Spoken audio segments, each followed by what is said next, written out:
Blood, जैसे जैसे हमने पढ़ा है सेल के बाद ब्लड, सेल से टिश्यू, टिश्यू से ऑर्गन, ऑर्गन से ऑर्गन सिस्टम, फिर आप ब्लड क्या है, डेफिनेशन है, blood is a specialised type of connective tissue. अब सवाल बनता है कि यार हमने तो ब्लड को लिक्विड में देखा है, तो ये कनेक्टिव टिश्यू क्यों है? कनेक्टिव टिश्यू हमने टिश्यूज पढ़े थे कि जो सेल का मजमूआ होता है वो टिश्यू होता है, अभी पढ़ा है रिसेंटली। तो ये जो कनेक्टिव टिश्यू है इसके अंदर भी तो सेल होता है ना, लातादार में red blood cell, WBC, red blood cell, सारे सेल ही हैं। तो ये क्या है? Blood is a specialised type of connective tissue. It is mesodermal in region. ये अब मेसोडर्मल क्यों है जी? पिछले से पिछले साल 23 MCQ सिर्फ इस ब्लड के चैप्टर से है, कितने? 23 आउट ऑफ 60। तो ये मेसोडर्मल क्यों है? ये देखें, ये एपिडर्मस दरमियान में, मेसोडर्मस उससे नीचे सबक्यूटेनियस। मेसोडर्मस में आप कभी आपने देखा होगा हल्के सी सुई लगता है, किसी खराश है तो हमारा ब्लड इसमें लगता है। तो ये जो स्किन के नीचे जो मेसोडर्मल है, इसके अंदर ये सारी वेसल्स पड़ी होती हैं ब्लड की, आर्टरियोल्स पड़े होते हैं, कैपिलरीज पड़ी होती हैं, ठीक है। तो या इसलिए इसको कहते हैं मेसोडर्मल इन रीजन। ठीक हो गया। आगे जी, composition of blood. Blood is made up of two parts, cellular parts form elements and non cellular parts plasma. Cellular parts से मतलब के नाम से जाहिर है कि इसके अंदर सेल मौजूद होंगे, और नॉन सेलुलर इसके अंदर सेल नहीं होंगे। सेलुलर पार्ट में कौन कौन से सेल होते हैं? वही RBC, WBC और प्लेटलेट्स। 3 ही तो सेल है ना ब्लड में, 3 किस्म के सेल, तो तादाद तो ज़्यादा होती है, किस्में 3 होती हैं। तो जो रेड ब्लड सेल्स हैं, अच्छा सेलुलर पार्ट जो है ये 45% ऑफ टोटल ब्लड वॉल्यूम होता है। अगर आ जाता है सवाल तो सेलुलर पार्ट कितने परसेंट होते हैं, नीचे 3-4 ऑप्शन लिखे होते हैं, तो आपने 45% लिखना है। जो रेड ब्लड सेल्स होते हैं उनका दूसरा नाम है एरिथ्रोसाइट्स, WBC का दूसरा नाम ल्यूकोसाइट्स है, और प्लेटलेट्स इटसेल्फ प्लेटलेट्स ही होते हैं। अच्छा आगे तस्वीर में देखें, आपको जो ब्लैक कलर में नज़र आ रहे हैं ये रेड ब्लड सेल्स हैं। ये यानी ये बेसिकली रेड है, ब्लैक नहीं है, लेकिन यहाँ हमारे पास क्योंकि ये नोट्स हैं इसलिए यहाँ पे ब्लैक नज़र आ रहा है। प्लेटलेट्स देखें, छोटे छोटे सेल्स हैं, और ये जो WBC हैं ये एक सेल है, उसके अंदर फिर एक गुच्छानुमा चीज़ है। तो ये जो अंदर इसके लिम्फोसाइट्स, मोनोसाइट्स ये बड़े होते हैं, ये आपस में ऐसे जुड़े होते हैं। सेलुलर पार्ट्स में हमने कहा कि 45% इसमें जो है क्या होता है, ये टोटल वॉल्यूम का 45% होता है।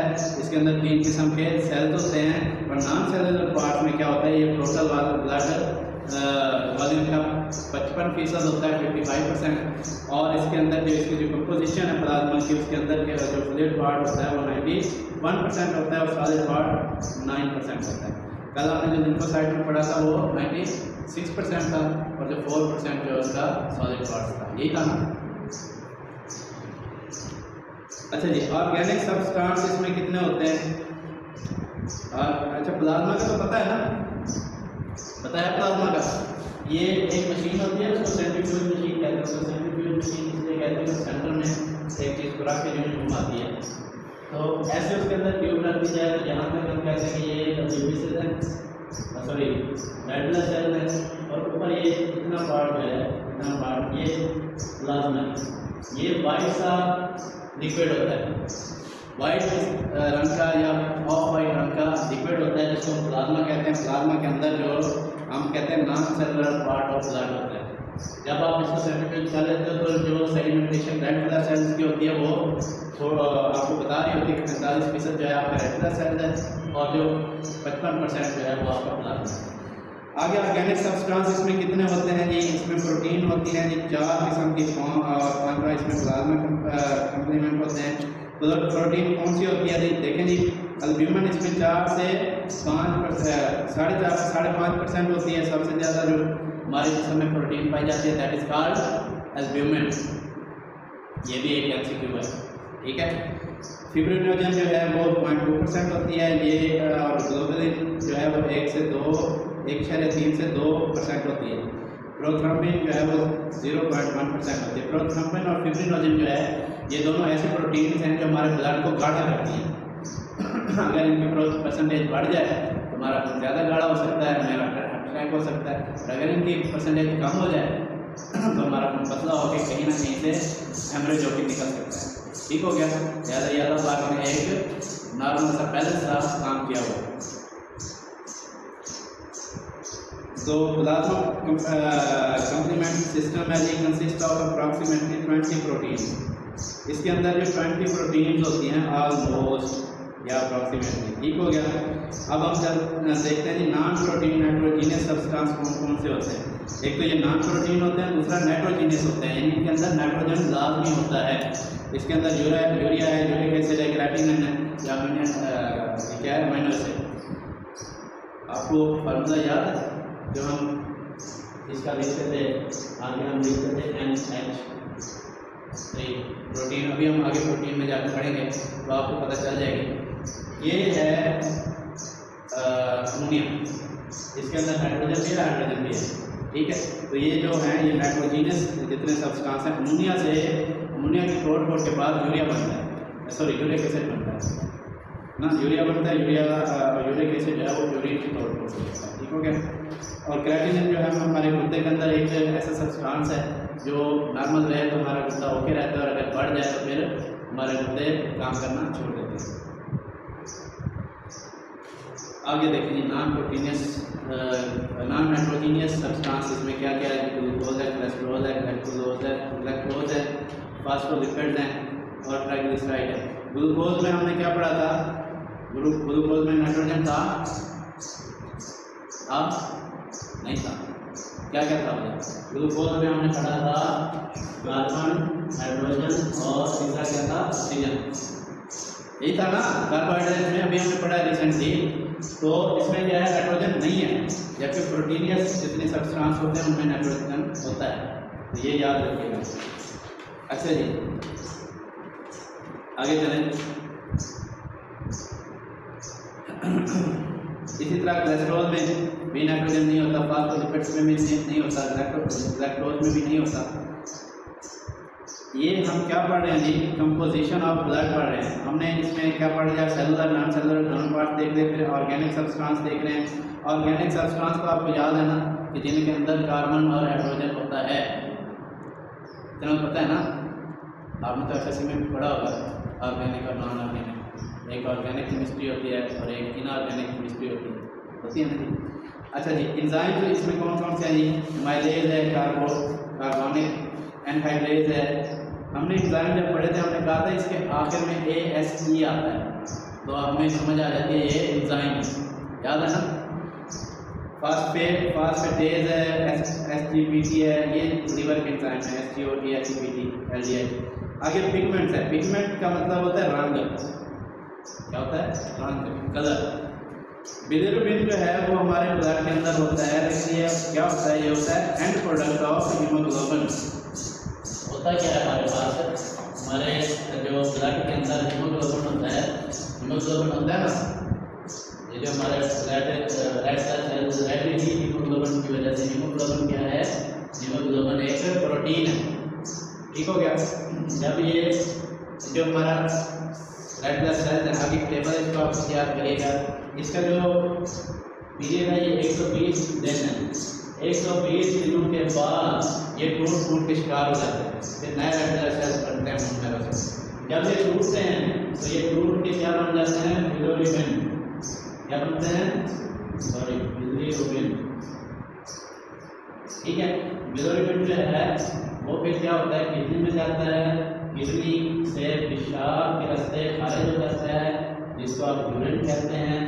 यूरिन का जो हल्का पीलापन होता है वो बिलिरुबिन की वजह से होता है, और स्टूल का जो पीलापन होता है वो भी बिलिरुबिन की वजह से होता है। स्टूल जो है वो हमने अभी फिगर के नीचे एक गॉल ब्लैडर बनाया था, और गॉल ब्लैडर के अंदर जो बिलिरुबिन स्टॉक होता है, बाइल एसिड उसको कहते हैं।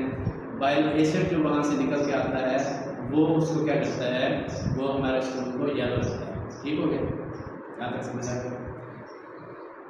आगे जी inorganic substance, organic chemistry, inorganic chemistry नहीं। इनऑर्गेनिक सब्सटेंस वो होते हैं जो आयंस रखते होते हैं। हमने अभी रिशक्ति भी पढ़ा था, सोडियम है, पोटेशियम है, क्लोराइड है, क्लोरीन है, कैल्शियम है, बाइकार्बोनेट है, आयोडीन है, मैग्नीशियम एंड फास्फोरस। ये सारे क्या हैं? इनऑर्गेनिक सब्सटेंस हैं, लेकिन हमारे ब्लड के अंदर होते हैं। ठीक है, और हमारा ब्लड जब गुर्दे से छाना जाता है, वहाँ से जब उसको छान के फिर दोबारा ब्लड वेसल्स में आता है, तो ये वहाँ पर नीचे गिर जाते हैं, वहाँ से गिर के निकल जाते हैं वाया स्टूल, वाया यूरिन। ठीक हो गया। आगे ये टेबल है, इसको आप खुद याद कर लीजिएगा, हम आगे चलते हैं। आगे जी प्रॉपर्टीज ऑफ ब्लड। प्रॉपर्टीज इसकी क्या क्या होंगी? पहले नंबर पे इसका कलर रेड है, blood is red in colour due to oxygen. Blood contain oxygen is bright red in colour, while carbon dioxide containing blood is of purple reddish colour. अभी हमने कहा ब्लड जो है हीमोग्लोबिन की वजह से लाल होता है, अभी हम कह रहे हैं ऑक्सीजन की वजह से लाल होता है। अब बंदा किसकी माने? तो इसको थोड़ी इस कन्फ्यूजन को ख़त्म कर लेते हैं कि ब्लड जो होता है वो हीमोग्लोबिन की वजह से भी लाल होता है और ऑक्सीजन की वजह से भी होता है। जैसे ही हमारा ब्लड जो बॉडी में अपने काम फंक्शन करके सरंजाम करके दोबारा दिल में जाता है, दिल उसको हमारे फेफड़ों में भेजता है। फेफड़ों में जाके वो ऑक्सीजन, हम जब सांस लेते हैं तो ऑक्सीजन उसके साथ अटैच होता है हीमोग्लोबिन के साथ, तो फिर वो उसका दोबारा रेड हो जाता है। अभी आप देखें ना, ये हमारी ये वेन है ब्लू या पर्पल, पर्पल तो नहीं कहना चाहिए, ब्लू या इस कलर का नज़र आ रहा होता है। तो ये ब्लू ब्लड जो है हमारा, ये क्या होता है, जैसे हमारे टिश्यूज़ में आता है, अपना काम करता है। कल हमने इसको थोड़ा सा पढ़ा था, तो वहाँ पे ये दोबारा ब्लू हो जाता है क्योंकि ऑक्सीजन काम लग जाती है। फिर ये बगैर ऑक्सीजन के दिल में जाता है, दिल से ऊपर जाता है फेफड़ों में, तो फेफड़ों से फिर दोबारा ऑक्सीजन जाने से, ऑक्सीजन आने से ये रेड होके फिर आ जाता है। ठीक है, इसको अगर हम तस्वीर की शक्ल से देखें तो हमारा जो दिल है, दिल के हमारे 4 खाने होते हैं। आप हम कह लो दिल के 4 खाने इसी तरह। ठीक है, तो ये 4 खाने होते हैं। इधर जो हम वेना केवा आ रहा होता है, इधर हमारा जो है वो डीऑक्सीजनेटेड ब्लड होता है, यानी ऑक्सीजन निकली होती है। तो यहाँ से फिर ये इधर गिरता है, यहाँ से फिर इधर जाता है, इधर से फिर इधर जाता है, सॉरी यहाँ से इधर गिरता है, इधर से फिर पल्मोनरी आर्टरी के जरिए हमारे लंग्स में जाता है। ठीक है, लंग्स में जाकर क्या होता है, जैसे हम सांस लेते हैं ऑक्सीजन बाइंड होती है इसके हीमोग्लोबिन के साथ, फिर ये रेड हो जाता है, फिर पल्मोनरी वेन के जरिए ये यहाँ पे आता है। ठीक है, यहाँ से इधर गिरता है, इधर एओर्टा की मदद से पूरी बॉडी में जाता है। ठीक है, बात कुछ समझ आई है? दिल के 4 खाने हैं ना, पहले खाने में डीऑक्सीजनेटेड ब्लड गिरता है, दिल के नीचे आता है, नीचे से उठा के लंग्स में जाता है, लंग्स से ऑक्सीजन लेकर फिर राइट हर एक इसमें आता है, वेंट्रिकल में से नीचे गिरता है, लेफ्ट राइट से यहाँ से एओर्टा में आता है, एओर्टा पूरी बॉडी में सप्लाई करता है। ठीक हो गया, तो इसलिए इसको कहते हैं कि ऑक्सीजन की वजह से ये लाल होता है। अब अगर आपको पजल करने लगे एग्जामिनर, तो आपने पजल नहीं होना। वो पूछे कि ब्लड का कलर रेड क्यों होता है, तो आप कहें जी हीमोग्लोबिन की वजह से, क्योंकि हीमोग्लोबिन और ऑक्सीजन की वजह से। वो कहता है ये कैसे? आप कहते हो कि हम हीमोग्लोबिन लैंग्स में जाके ऑक्सीजन को बाइंड कर देती है। ठीक है, पजल नहीं होना। अब इसका वॉल्यूम कितना होता है? The average blood volume of blood is approximately 5 litre. 5 litre तक ये आपके जिस्म में होता है, किसी भी अडल्ट के जिस्म में। इन न्यू बॉर्न बेबी का वॉल्यूम इज 450 ml। अब यहाँ पे परेशान ना हो जाइएगा कि इधर 450 लीटर है और उधर सिर्फ 5 लीटर है। ये 450 मिलीलीटर है, इसको भी ज़रा अपने ध्यान में रखिएगा। और जो जनानियाँ होती हैं उनमें ये तकरीबन 4 से 5 लीटर होता है या 4.5 लीटर होता है। अच्छा, चूँकि आप पढ़ने में दिलचस्पी नहीं लेते इसलिए आप सवाल नहीं करते, तो मैं सवाल खुद ही करता हूँ कि भाई औरतों में कम क्यों होता है ब्लड? हालांकि औरतों का तो ब्लड हर महीने ज़ाया भी होता है। तो इसकी वजह ये है कि औरतें जो है हार्ड वर्क नहीं करती। औरतों का जिस्म छोटा होता है, मर्दों का जिस्म भी ज़्यादा बड़ा होता है, मर्द हार्ड वर्क भी करते हैं, ज़्यादा मर्दों में ब्लड ज़्यादा होता है। ठीक हो गया, यहाँ तक बात समझ आ गई। अब पीएच की कितनी होती है ब्लड की? Blood slightly alkaline and it's pH is normal condition in is 7.4। तो इसकी पीएच होती है वो 7.4 होती है ब्लड की। ठीक है, ये अल्कलाइन इन स्लाइटली अल्कलाइन होता है, ज़्यादा नहीं होता, अल्कलाइन स्लाइटली होता है, ठीक है। अच्छा विस्कोसिटी कहते हैं गाढ़ापन। गाढ़ापन कितना होता है इसमें? Blood is 5 time more viscous than water. It is due to red blood cell and plasma protein.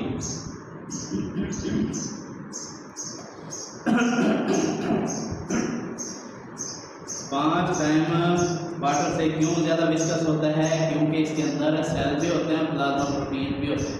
ये हमने पढ़ा कि जो रेड ब्लड सेल्स हैं, WBCs हैं और प्लेटलेट्स जो होते हैं वो ब्लड को अगर सेक्रीट करते हैं तो नीचे बैठ जाते हैं, ऊपर प्लाज्मा इकट्ठा हो जाता है जिसमें प्रोटीन होता है, ठीक है।